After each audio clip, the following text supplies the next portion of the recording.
So this came as a shock, but you know what? At this point in our life, nothing can surprise T and I. Nothing. But I don't think I would have ever thought on a Sunday afternoon, I would have got a text that, hey, I up and left the country. And what are y'all gonna do?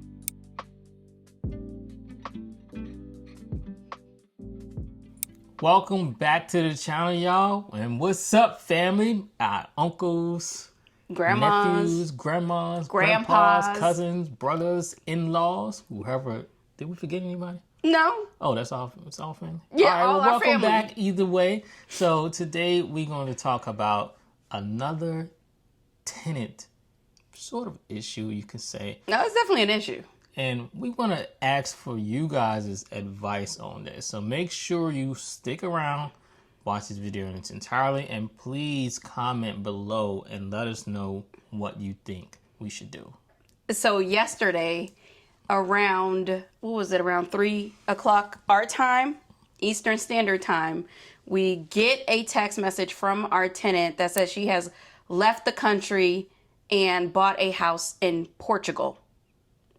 Now, I just want to preface this for a second here. She is still in a lease, an active lease, into the end of August, and she's bringing this to us right now. So as soon as she texts, I got on the phone with T and said, hey, T, we just got a text message from this tenant, and she has left the country. And then we decide to give her a call. Well, just to add to that, she reaches out when she's already out of the country, guys. So you're telling me that you didn't have time to reach out when you were buying your ticket, when you were on the way to the airport, while you were sitting, waiting to board your plane, when you thought about, hey, I'm going overseas. No time at all you thought about it. And also, Jack just had a conversation with her a week ago prior to her going out of the country, and everything was all good. So what y'all think of that? Just on that part of it. Just try to break it down piece by piece on this. So after that, we decide to give her a call. Nothing. Just dead. Nothing. It doesn't even go through. Okay. So then we're like, okay, well, we're about to call this chick back because she will be answering some of our questions. So we call her back. She answers the phone. And when she answers, she acts like this is just like everyday talk, like, oh, hey, how you doing? And all this other stuff.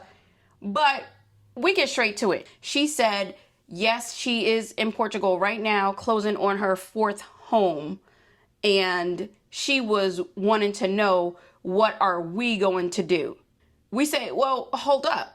You left the country, did not alert us that any of this is even happening. Mind you, she doesn't have to tell us what she's doing on her everyday personal life. But when it comes to things that will impact us, such as us receiving money for the lease and everything like that, you should be a good human. At least she should know, because she is a landlord, like we just said, and even, to let us know that. Even with, you're talking about the money, but what about the electricity? Because when people up and leave places, they get the electricity cut off. Exactly. What about the water, the trash? Water gets cut off. All these things get shut off. And now, like I said, she's a landlord. She should know these things. And now you're stuck. You don't know what's going on. So, and it's not like, okay, I can just go over there. It has to really be an emergency situation. I guess we can kind of, in a way, put this as an emergency situation, because the tenant up and left and now told us that she's in another country. But she didn't say that she wasn't coming back. It has to be that, like I said, it has to be said that she's not coming back and completely gone. Yeah, she has to explicitly say it. We can't just pop up like. So after that happened, and she asked us what were the terms, we said, well, hold on. First of all, this is not how this works. You get a 90-day, per the contract, you get a 90-day notice of, in the event we want to renew again with you, if we choose to. Now, I just want to pause right here. This tenant has not given us any problems. She pays well before the time is due. I believe it's 60 though, not 90. Is it? Okay, 60, 90. Well, it's not the time yet because her lease is up in August. So this came as a shock. But you know what? At this point in our life, nothing can surprise T and I. Nothing. But I don't think I would have ever thought on a Sunday afternoon I would have got a text from a landlord who knows how this process works that, hey, I up and left the country. And what are y'all going to do with this? So now she's pushing the buck back on us. We told her, like, look, we have to have a conversation internally to understand what our next steps are. However, we have some questions for you. Are you staying in Portugal? That's number one. And if you are staying in Portugal, what's going on with the remainder of the lease? Meaning, how are we going to get our money? Because that was not the agreement that we made nearly 12 months ago. After all that, we said that we will get back to you. So T and I, we had a conversation. I'm like, okay, so what is really going on here? The person already left the country. Why would she care about paying the rent? Why would she care? Exactly. She wouldn't. I mean, let's be serious here. Like, about paying the rent. What are you going to do? They're out of the country. What are we going to sue her out of the country? So although we haven't had an issue about her paying the rent, the problem is going to come if she does not and chooses to just bail. Because right now she's gone. She hasn't told us that she's not coming back. Now, then after all that, she sends us a text asking, what is the agreement going forward? The next day. The next day. So, wait a minute here. So now you want to know, you already bought a house in Portugal. Now you want to know what is our terms and conditions if she decides to stay in the property. We send it to her.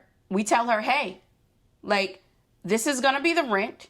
We are no longer offering anything that is beyond 12 months. However, it is all contingent upon a inspection and whether or not we can come to terms about the new agreement. And by the way, she just closed on the house in Portugal, and she said she's thinking about buying a house in the United States also. So now you want to know about the terms of a lease, but you said you also considering to buy a house here. That's the big thing. Why should we take the risk on doing another lease when she's talking about she might go to Portugal to stay in that house she just closed on, or she says she might buy a house here and stay here and get a house here? Well, I can tell you why, because she actually answers that in the text. And her response to that is, I know that's why I haven't locked in, but I would only do new construction. This president, I'm not going to say the other word that she said, this president is another reason why I haven't as well. I may just continue buying out the country and eventually live in bigger homes out there in the future as well. So I just want to be able to have all my options on the table. So you see the risk right here? If we do another lease, who's to up and say that she won't just up and leave and go out the country since she just closed on the house while we're in the lease? Or while she's in the lease, who's to say that she won't buy a house while here and then just up and leave and just gone? Because at that point, people do that too. What is even an eviction or anything that goes on your record matter at that point if you just close on the house? I don't think it's worth to do another lease because, again, she can up and go and then go on to Portugal and there's nothing we can do. She's gone. It's nothing you can do at that point.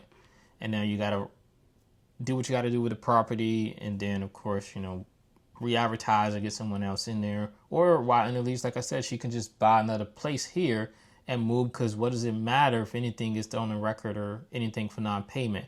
The person's not going to pay because now they own a home. So what would you guys do? Yeah, we want to know what you guys would do with this situation. And also, do y'all think she's coming back? Do y'all think that she's going to buck on us? What do you think that this chick is doing? Do you think that this is like some negotiation tactic? We have no clue. This is all still in the beginning stages, and all we know is what the text message in the conversation we had with her yesterday. You guys think it was right to just wait until you're overseas? Because like I said, there was plenty of opportunity to reach out and tell us you were going overseas and you buying property there. It's so many questions. We can just look at what do you guys think about this? Yep. And we just want to make sure that we are fully transparent, because this is what our channel is all about. And of course, just put different scenarios, because this could literally happen to anyone. And I know it just seems like it's coming at us blow after blow after blow. And here comes another situation that T and I have to deal with, figure out, and what's going to happen from here. But besides this, I mean, other than that, like we said, she's been a great tenant. She pays on time every time. She hasn't caused no issues or anything like that. And then she's a landlord on top of that. It's just this situation now has came up. So, but that's all that we have for today. Let us know in the comments what you think about this situation. And until next time, peace out. see ya.